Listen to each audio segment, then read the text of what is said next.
Welcome back, little greenhorns, to another Monster Hunter Journal. You think black dragons are hard? You don't know anything about the old world.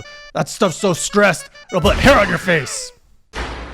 Welcome back, classy crew, to another frickin' Monster Hunter 1 journal. These are not getting any easier. These journals, this journey is absolutely hard and so frickin' stress-inducing. I will probably lose another organ just from the amount of stress I feel doing anything in this quest, whether it is hunting a little pig, a monster, collecting herbs, trying to get some bones, anything. This game is just plain hard. Now, if you're wondering where this is coming from because you're a new viewer, every now and then, once or twice a year, I pull out Monster Hunter 1, you know, the old one back from the PS2 days, and I try to fight one monster. So far, before this journal, I have killed two, the Cephadrome and the Kut-Ku. And the next up on the menu is a Cephadrome. So that's what we are aiming to hunt here.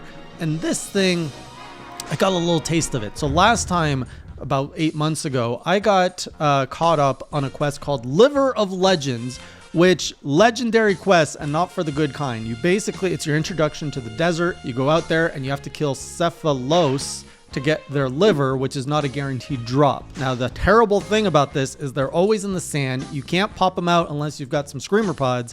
And if you're like me, you go in kind of blind, not knowing you need that. If you don't have enough cold drinks, you eventually just faint from exhaustion, which is what happened last time. So anyways, last time was garbage. So this time I'm coming back in with a fresh mindset. I'm like, I'm going in fully prepared. So I found out you can buy cold drinks in town, not from the shop, but from the wandering guy with a big bag. He's got some cold drinks. I'm like, oh, give me all those cold drinks. This game only lets you carry 3 cold drinks with you, not 5, but you only get 3, which means in total, you only get 15 minutes of stress-free hunting. Now, to be fair, the game gives you 2 in the chest, so you actually get about 25. Am I doing my math right? Which is still not enough to cover the whole time that you're in the quest. So anyways, yeah, it took me 30 minutes, thankfully, to do the whole thing. And it was just a slog. I was in that desert. I found a spot where the Cephalos kept coming out, luckily. So I would just wait. I wouldn't chase them because they go all around in the desert in circles. I'm like, I'm not doing this. I started at first to chase them. I'm like, no, this is folly. I'm just gonna wait in the corner and I'm gonna let them come to me. So when they would swim by, I'd try to like boop them a little bit. And they ended up coming out of the ground enough times that I could just slay them. Now, I was bouncing off of them. They took so many hits to kill. It took literally 30 minutes to kill, I think, 3 to 4 Cephalos. Now, I was super lucky in this quest because most of them did drop the liver. So I got my liver, I got out of there. It took me 30 minutes and all of my potions. And in this game, at least at this point, I can't buy potions. I want a potion, I have to go grind the herb, the blue mushrooms. I have to put it together. I have to go grind the precious honey to make my mega potions. This stuff doesn't come cheap. So it was painful to have to use all of my potions on just the Liver of Legends, because now that means I have to grind at least another 30 minutes just to replenish my stock. That's how painful this all is. So now I was like, I'm not going after Cephadrome. I've been struggling like crazy. I'm going to upgrade my armor, and I was also given the advice to go for a bone sword and shield, which gives me green sharpness, which I could absolutely use right now. And so the grind began. I needed to grind the herb, the blue mushroom, so I could refill my potion inventory. I needed bones, which I could mostly get in the Rathalos cave. I needed new armor, so I had to grind mostly Zenny for that, because I had most of the stuff, the Velociprey parts. And then it came down to selling all of that to make Zenny. And I've become so accustomed in Monster Hunter that you just hoard stuff. You don't want to get rid of stuff. And my chat was telling me like, no, you have to sell your meat. You have to sell all your parts that you're not going to use. I'm like, but what if I might need them? I work so hard to get every little piece in this game. I don't want to just sell it off. They're like, you're not going to grind out a Cephalos armor set or a Cephadrome armor set. Sell all your Cephalos pieces. So I did that. And even the weapons that I had bought, my current weapon, as I was upgrading the bone sword and shield, I got rid of that. So all of that said, by the end of it, I got a decent amount of potion, like 15, not a lot. I eventually upgraded my armor by 7 defense, which is considerable when you consider that my total defense right now is 31. So thanks to, I think, the helm and the chest piece, I buffed up by 7 defense. Honestly, I didn't feel it that much. I also unlocked an egg quest last time, which I didn't try. Egg quests in this game are ridiculous. Like, this is where the legend of egg quest comes from. They are super hard. And the last time I just had to bring 1 egg. This quest, I have to bring 2 eggs, all within 30 minutes. And I give up. I give up. It took me like 20 minutes to get the first egg. I dropped it a few times. And when I got close to camp, I had 3 Velociprey like jumping around me. It was so stressful, and all of the chat was like pushing all the buttons for my soundboard, making all the noises go off. I got an adrenaline rush from hauling an egg to the camp, but I got my first egg, and then I had about like 5-10 minutes left to get the second egg, so I was under a lot of pressure. I went back, and within entering the second like zone to get the egg back, a stupid Velociprey went, and he got like, I dropped my egg because I'm a weak hunter. I abandoned on the spot. I'm like, no, I'm not doing this. This is so stupid. I hate it so much. And I want to mix things up because it was getting pretty boring to just watch me, and it was not just watching me, just playing the same quest over and over, grinding mushrooms, grinding Zenny, grinding everything. So I decided to take on the second Kut-Ku quest that I unlocked. So I killed him last time in the jungle. That was like the emergency. Now there's one where you can fight him in the base level, which I don't know what that's called. And this, oh my goodness, I got so used to going into my grindy quests with as little items as possible in my inventory. I had like a brain fart or something, and I did not bring any whetstones, and I did not bring any meat because I sold all my meat. So I went into that Kut-Ku quest completely unprepared and got a blast of deja vu to my first Cephadrome quest, where, oh my goodness, this was so stressful. So I got close to running out of potions. I had to like make potions on the spot. I ran out of meat, so I had no stamina, and I had no whetstone. So my sharpness was busted in the bad sense. And this quest went all the way down to the timer. At the 10-minute mark, he was limping, and I didn't paintball him. And so I lost so much time trying to find him. And when I got into the part where he was sleeping, we're going like back and forth, we're fighting, he knocks me out, and there's 5 minutes left in the quest, and I'm like, ah! Well, that's game. I'm within the 5-minute timer. I don't know how much time is left because I didn't know how to check in the status menu. So I'm assuming that I'm going to run back, and the Kut-Ku quest, this thing could just time out at any moment. So I'm just running as fast as I can and I don't have a full stamina bar either. And I'm like, I hope he's back in the cave. So I go back to the Rathlow's cave. Luckily, he was sleeping there, but I have maybe a minute left. I'm like, watch this thing run out of time just before I boop him on the head. And I'm running over, I jump, and luckily it was like 2 swishes and he dies. I'm just, why are you bouncing? Oh my goodness. Oh my goodness, I did it. Oh, I don't like that. I don't like that. And this hunt introduced me, or at least I forgot about this if it happened before, but I didn't realize the felines, not the me-lynxes, but the felines are evil in this game. So there's a part, I'm fighting the Kut-Ku, and out of nowhere, there's like at least, there's a party, there's like 5 felines just like running around like with their big cane trying to boot me on the head. There's one with a barrel bomb like hover. I'm like, wait, are they trying to help? At first I thought they were trying to help me. I was like, am I supposed to like bring the bomb next to the Kut-Ku? And then I realized, no, they're attacking me. They're all after me, and I'm running around, and it looks like a stupid circus as I'm trying to kill this big bird. There's these cats booping me with like old canes and meowing after me. It's just chaos, and I'm just like, why is this happening? Why is this?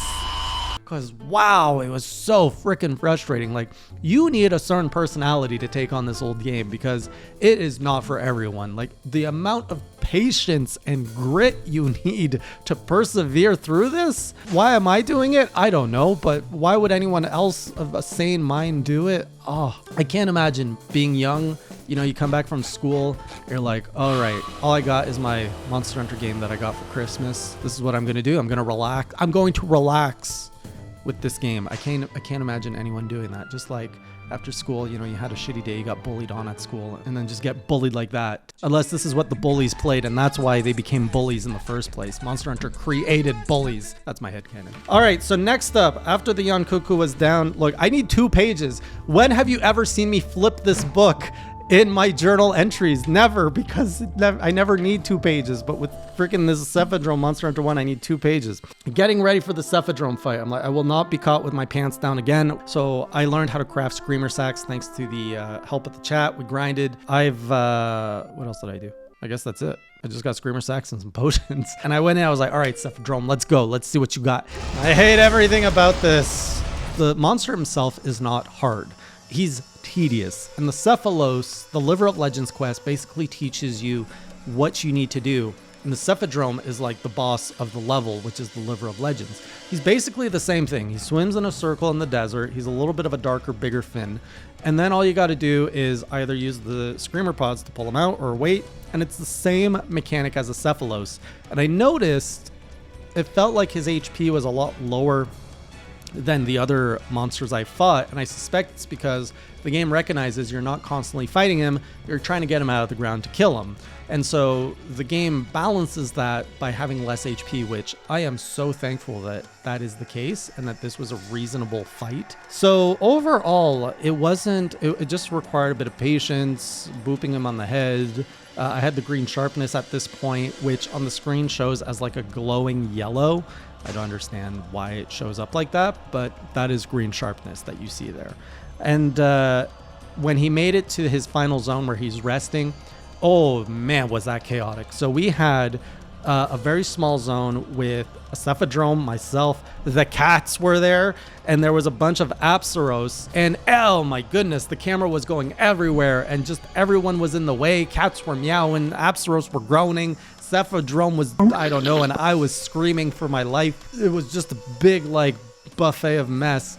And then finally, I think everybody hit each other enough, and it was just me and Cephadrome. And then it got okay. There was no meowing, there was no grunting. Everybody was dead except for us. And then I kept smacking him a bit, and then he was dead, and I was the only one alive in that arena. And that felt great. And hence, the original Battle Royale was created. We just didn't know what to call it at the time. So after this, I've now unlocked 4-star quests, and there's some good stuff in here. Like there was one hunt, it was just go slay 30 bugs, which I actually enjoyed quite a bit. At this point, I also thought I should try a different weapon just for the heck of it. And so I got the hammer. And I think it's because of my experience in Monster Hunter Now that I decided to try the hammer. Because in Monster Hunter Now, and I don't want to go too far on a tangent, I interchange weapons a lot and I experiment more in that game. And so Sword and Shield is good for like bashing, but the hammer has been really good against Barroth, especially the poison hammer. And so I've gotten a little bit more used to the timing just through a mobile game. And I was like, let's go try it in the old world. Let's see, it can't be like that bad. And I was shocked at how good it was. Like it felt good, it felt speedy. I like that it's not all dependent on the right joystick to attack. You can actually hold the shoulder button to like charge and walk or run with it. So it felt good. And then there's like the spin attack, which just destroys everything around you. I was like, oh, this is going to be really good to like just kill all those mobs that are constantly spawning around me. So I got hyped. I'm like, I got myself a new weapon. I know how to deal with mobs. We're going in with this hammer and we're going to just destroy everything. So I looked through the list of quests, and there's one that it's 2 Velocidrome that I wanted to do. And then there was also 2 Gendrome, and I ended up going with that one because the Velocidrome was not available at the time. So I go into the Gendrome quest, not realizing either this is a new monster. And remember, I try to do 1 new monster per like return to this game. Anyways, dromes don't count, only Cephadromes. So I go in, it's a new map, it's the swamp map, and I have to say this is the most beautiful map in this game that I've seen so far. It's got like the vibe and the feel, the atmosphere feels so good. There's like a fog on most of the map. When you're walking in the water is like pretty much a mirror reflection, so it causes a really cool like feel. It just, the atmosphere feels so good. I really like that. It really felt like you're just in a muggy, stormy environment, and with the fog, it just really nice effect. So I'm running around trying to find this Gendrome, and what happened here was the hammer failed me. I don't know if it's because I just wasn't used to it enough, but I was getting beaten and ganked and it was not a good time. I did get the first Gendrome down, but I lost this quest. I was low on potions because I didn't do my grind to resupply my potions, because you got to grind for that stuff. You got to grind for everything. I just wasn't used to the hammer. Like the spin it to win it was not winning it for me, because the little jumpers that would just jump away when I do that, and then when I'd come out of my spin, they'd attack me. So it was just a problem with that fight that I wasn't used to the hammer. I was getting hit a lot and I didn't have enough potions. So it did not go very well. And I died because I ran out of potions, essentially. And I ran out of motivation. Like, my personal stamina was just... Ugh. So Gendrome is my next nemesis, because I did kill one, but not the other, and you have to kill both to win the quest.